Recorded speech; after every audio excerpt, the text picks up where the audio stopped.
सिपाहियों को पड़ोसी मुल्क पाकिस्तान से दहशतगर्द घुस के आकर मार रहे हैं। आज भी आप देखेंगे, मैं पढ़ा आते आते कि LOC पर हमारे एक बहादुर सिपाही को उसकी मौत हो गई। अरे ये बीजेपी वाले नाम क्यों नहीं ले रहे आजकल पाकिस्तान का? नाम लो पाकिस्तान का, पाकिस्तान से दहशतगर्द आ रहे हैं। डोडा में जो, जम्मू में जो आकर हमारे सिपाहियों से मतभेड़ हुई और हमारे सिपाहियों की मौत हुई, एक नौजवान मेजर मारा गया, वो तो हमारे LOC से बहुत दूर है, लाइन ऑफ कंट्रोल से बहुत दूर है। अंदर कैसे आ गए डोडा में? तो बीजेपी इस पर बात ही नहीं करती। बेरोजगारी नौजवानों का मुकद्दर बन के रह गया, बल्कि जो आदादो शुमार ये बता रहे हैं कि हमारे मुल्क में से लाखों नौजवान हैं जो नौकरियों की तलाश भी नहीं कर रहे हैं क्योंकि मालूम नौकरी नहीं मिलने वाली। तो ये बीजेपी आज भी उसी तसव्वुर में है कि हम ये करेंगे, और तरफ तमाशा ये है कि हम जिसके साथ हैं, जिनको वोट देते हैं, बीजेपी को आप हराओ, हम वोट दे रहे हैं, मगर वो जब हम पे मसाइब और मुश्किलात के पहाड़ तोड़े जाते, जबान तक हिलाने के लिए तैयार नहीं। ये कब तक नहीं हिलाएंगे जबान? आप बोलना पड़ेगा ना। हम तो कोई भैंस नहीं है कि सिर्फ आप हमारा दूध निथार कर दूध पी के मले खा के चले जाएंगे। हमको ATM की मशीन तो नहीं है कि आप आए और बोलेगा देखो हराना है, वोट लो हमारा, फिर उसके बाद गायब। रोकना पड़ेगा आपको इन लोगों को। क्यों ऐसा हो रहा है? ये क्या वजह है इसकी? तो फिरका परस्ती इतनी हमारे मुल्क में बढ़ चुकी है, खास तौर से जो नफरत मुसलमानों के खिलाफ तैयार की गई है वो बरसों रहने वाली है, और इसका खात्मे के लिए कोई बात ही नहीं करने वाला है। सब बात करेंगे, बड़ी बड़ी मीठी बात करेंगे। अरे भाई, जहर को कैसे रोका जाएगा? कौन सा तिर्याक आपके ने बताओ हमको कि इससे कैसे उसको रोका जाएगा? तो इसलिए मेरे अजीज दोस्तों और बुजुर्गों, ऐसे वक्त में बहुत ज़रूरी है कि मुसलमान अपनी सियासी क़ियादत को मजबूत करें, मुसलमान अपने वोटों से अपने सियासी नुमाइंदों को कामयाब करें।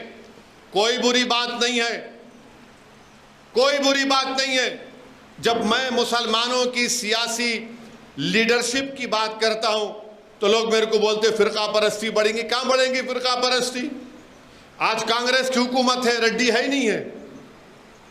आप है ना, TRS थी तो वेलमा थे, तो वहां तेलुगु देशम आई तो वहां कम्मा हो गए, जगन थे तो रेड्डी थे। अरे ये आपको समझना है इस बात को।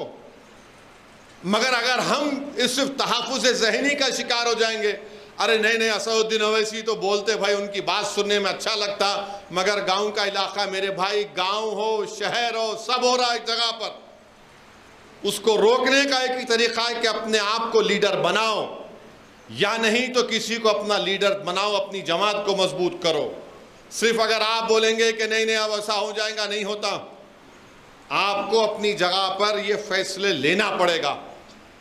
हम भी चाहते हैं फिरका परस्त ताकतों को शिकस्त हो, मगर शिकस्त तो हो रही है, सीट कम हुई है, मगर हमारी सीटें बढ़ी नहीं रही है।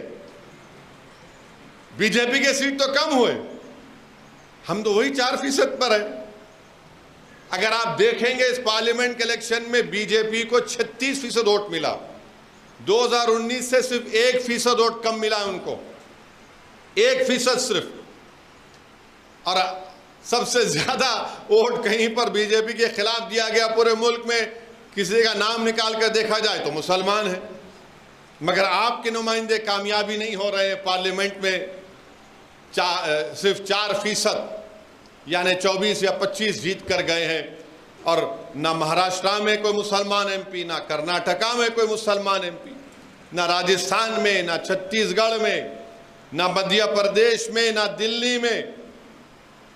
ऐसे कई रियासतें हैं जहां पर 14% आबादी का किसी भी पार्टी से कोई, अच्छा इस बार तो कांग्रेस ने भी टिकट कम दिए, इस बार समाजवादी ने टिकट कम दिए, इस बार TMC ने भी टिकट कम दिए।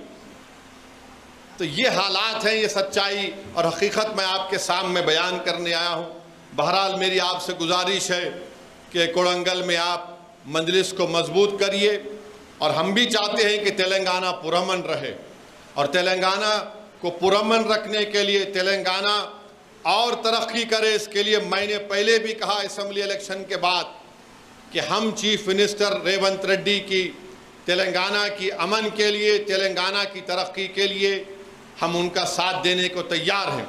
और हुकूमत की भी जिम्मेदारी है कि वो इन चीज़ों का नोट लें।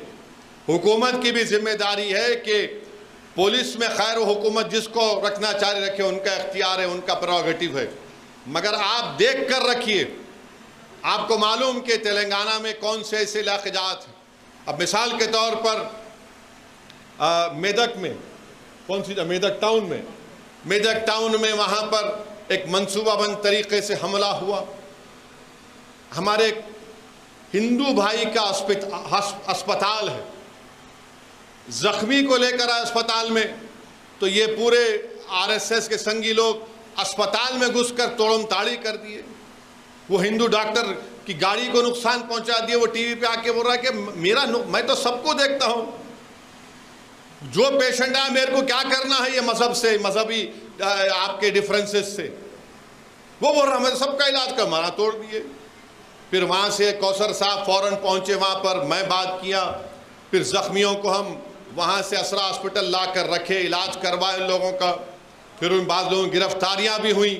फिर उनको मजलिस की तरफ से कौसर मोहिउद्दीन साहब ने वकील का इंतज़ाम किया, अल्हम्दुलिल्लाह उनकी बेल हुई।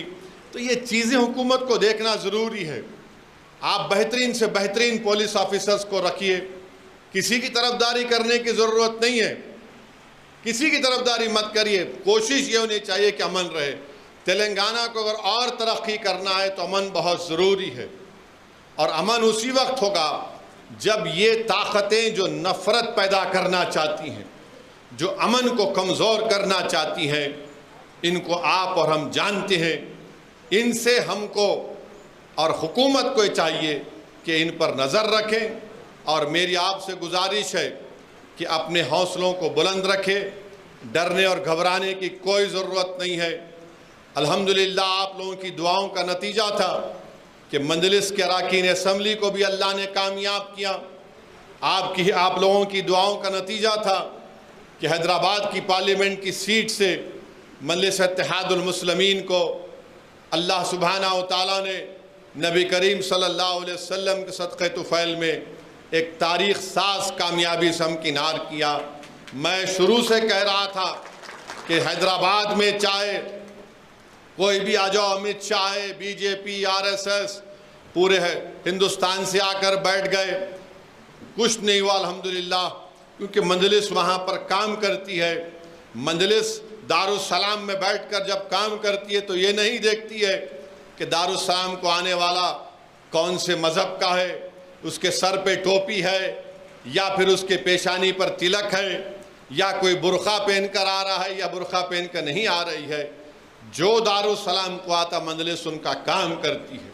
और मैं आपको बता रहा हूँ कि चाहे असम्बली का इलेक्शन हो या पार्लियामेंट का इलेक्शन हो, ख़ास तौर से हमारे दलित भाई और बहन, हमारे जो आदिवासी लोग हैं, हैदराबाद पार्लियामान हल्के में है थोड़े बहुत, और जो हमारे हिंदू भाइयों देख चुके मजलिस के काम को, वो जानते हैं मजलिस का काम है कि वो सबका काम करते हैं।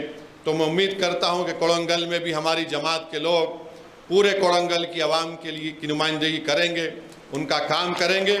और इंशाअल्लाह ताला हम मजलिस इत्तेहादुल मुस्लिमीन को यहाँ पर